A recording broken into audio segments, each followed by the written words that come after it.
જોઈ રહ્યા છો NN ન્યૂઝ. હું છું એન્કર અર્પિતા પટેલ. હવે જોઈએ અગત્યના સમાચાર.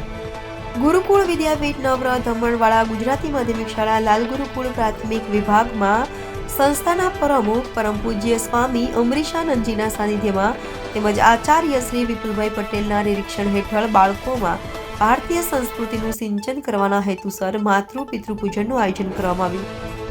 માતૃ પિતૃ પૂજન રાખવાનો મુખ્ય ઉદ્દેશ્ય બાળકોમાં માતા પિતા પ્રત્યે ઉમદા ભાવ ઊભો થાય અને સાચા અર્થમાં તેઓ ભારતીય સંસ્કૃતિ અને ઋષિમુનિઓને ઊભા કરેલ સાંસ્કૃતિક વારસો સાચવીને ભવિષ્યમાં આદર્શ નાગરિક બને. આ પ્રસંગે મોટી સંખ્યામાં વાલી મિત્રો તેમજ બાળકોએ હાજરી આપી તેમજ પોતાની લાગણીઓ વ્યક્ત કરી. રિપોર્ટર નૈતિક રેશમવાળા, NN ન્યૂઝ, સુરત.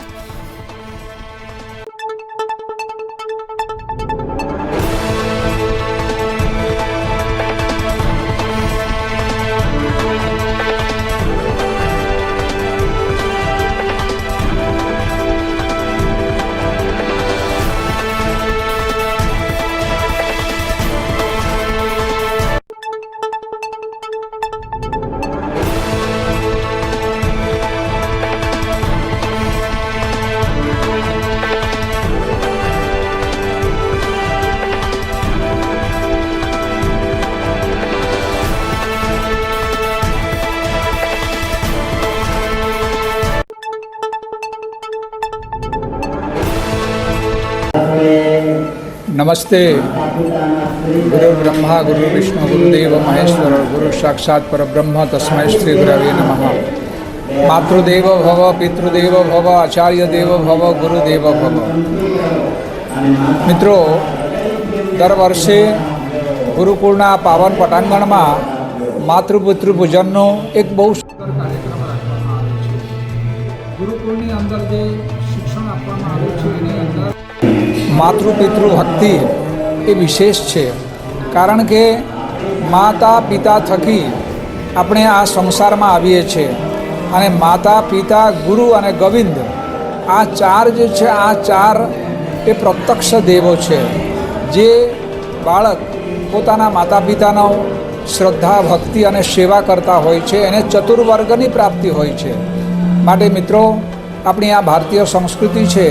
ભારતીય સંસ્કૃતિમાં આપણે ભગવાન રામ અને ભગવાન શ્રી કૃષ્ણ જે પરમાત્માના સાક્ષાત અવતાર હતા તેઓ પણ માતા પિતા અને ગુરુની સેવા કર્યા છે.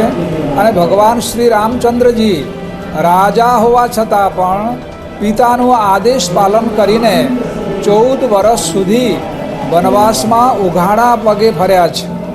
આ એની પિતૃભક્તિ છે અને માતૃભક્તિ છે, પિતૃભક્તિ છે.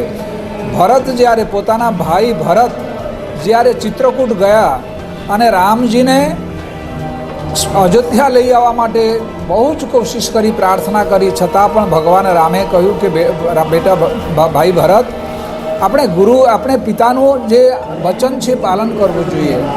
જો હું અયોધ્યા આવી જાઉં તો પિતાનું વચન ખોટું પડશે અને એમના જે સદગત આત્મા છે આ સદગત આત્માને દુઃખ થશે કે મારા પુત્રો મારા વચન પાલન કર્યું નથી. માટે ભગવાને આચરણ કરીને પોતાના જીવનમાં બતાવી ગયા છે અને તેથી આજે હજારો વર્ષોથી એની રામકથા ગવાય છે, એની કથા ગવાય છે. અને આપણે એનું તો ભારતીય સંસ્કૃતિ છે એ રામાયણની સંસ્કૃતિ છે, રામજીની સંસ્કૃતિ છે, ભગવાન શ્રી કૃષ્ણની સંસ્કૃતિ છે, વશિષ્ઠની સંસ્કૃતિ છે. તો એ પરંપરા આપણે આ ગુરુકુળમાં પણ આપણે જાળવી રાખીએ છીએ. તો એને માટે આ કાર્યક્રમ છે. સૌને હાર્દિક શુભેચ્છા. અસ્તુ. નારાયણ. જય ગુરુ.